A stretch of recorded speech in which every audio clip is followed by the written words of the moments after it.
friends, welcome to Kanish Kitchen. நாம இன்னைக்கு plain biryani எப்படி நம்ம செய்யலாம்னு பார்க்கலாம். நான் இன்னைக்கு பிரியாணி செய்யிறதுக்கு 1.5 கப் பாஸ்மதி அரிசி எடுத்திருக்கேன். நாம இது கூட தண்ணி சேர்த்து நாம இத நல்லா அலசிக்கலாம். நாம பாஸ்மதி அரிசிக்கு பதிலா சீரக சம்பா அரிசினாலும் யூஸ் பண்ணிக்கலாம்.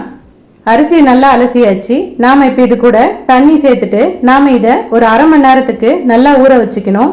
இது இப்படியே இருக்கட்டும். இப்போ நம்ம ஸ்டவ் ஆன் பண்ணி குக்கர் அடுப்புல வச்சிட்டு குக்கர் நல்லா சூடானதும் நாம இதுல 3 டேபிள் ஸ்பூன் ரீஃபைண்ட் ஆயில் சேர்த்துட்டு அப்புறம் இது கூட 2 டேபிள் ஸ்பூன் நெய் சேர்த்துடணும்.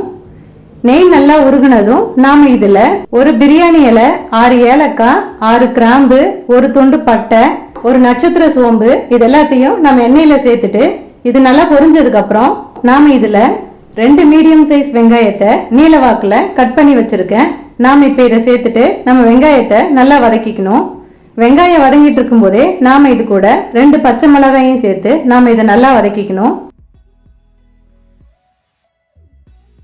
வெங்காயம் நல்லா வதங்கிருச்சு. இந்த அளவுக்கு வதங்கினா போதும். நாம இப்ப இதுல 2 டேபிள் ஸ்பூன் இஞ்சி பூண்டு பேஸ்ட் சேர்த்து நாம இஞ்சி பூண்டு பேஸ்டோட பச்சை வாசனை போற வரையும் நாம இதை நல்லா வதக்கிக்கலாம். இஞ்சி பூண்டு பேஸ்ட்டை நல்லா வதக்கியாச்சு. நாம இப்ப இதுல ஒரு கைப்பிடி அளவுக்கு புதினாவையும் கொத்தமல்லியையும் பொடியா கட் பண்ணி வச்சிருக்கேன். நாம அதை இதோட சேர்த்து நம்ம நல்லா வதக்கிக்கணும். புதினா கொத்தமல்லியும் சேர்த்து நாம ஒரு 2 நிமிஷத்துக்கு வதக்கினா போதும். நல்லா வதங்கிருச்சு. நாம இப்ப இதுல 2 மீடியம் சைஸ் தக்காளியை நீல வாக்குல கட் பண்ணி வச்சிருக்கேன். நாம அதை இதோட சேர்த்து நல்லா வதக்கிக்கலாம். நாம தக்காளியை வதக்கிட்டு இருக்கும் போதே இதுக்கு தேவையான உப்பு சேர்த்துக்கலாம்.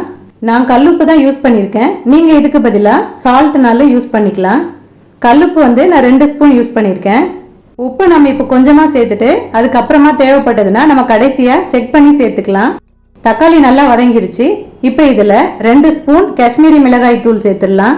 அப்புறம் இது கூட 1 ஸ்பூன் பிரியாணி மசாலாவையும் சேர்த்துட்டு நம்ம மசாலாவோட பச்சை வாசனை போகிற வரையும் நாம் இதை நல்லா வதக்கிக்கணும்.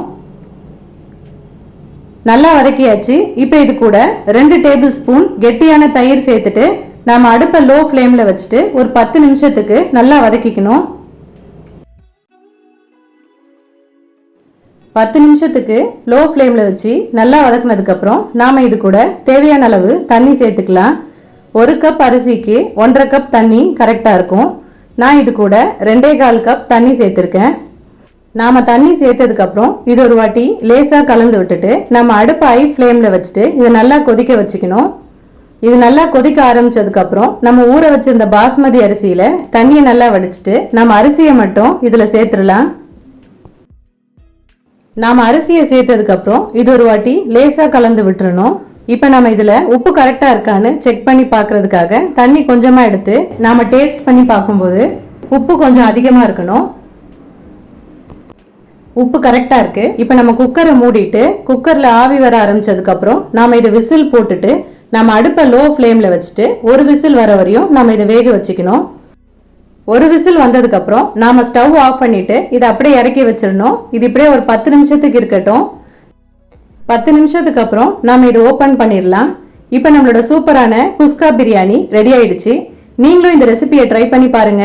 ட்ரை பண்ணிட்டு எப்படி இருந்துன்னு கமெண்ட் பண்ணுங்க. இந்த வீடியோ உங்களுக்கு பிடிச்சிருந்தா லைக் பண்ணுங்க, ஷேர் பண்ணுங்க, மறக்காம சப்ஸ்கிரைப் பண்ணுங்க.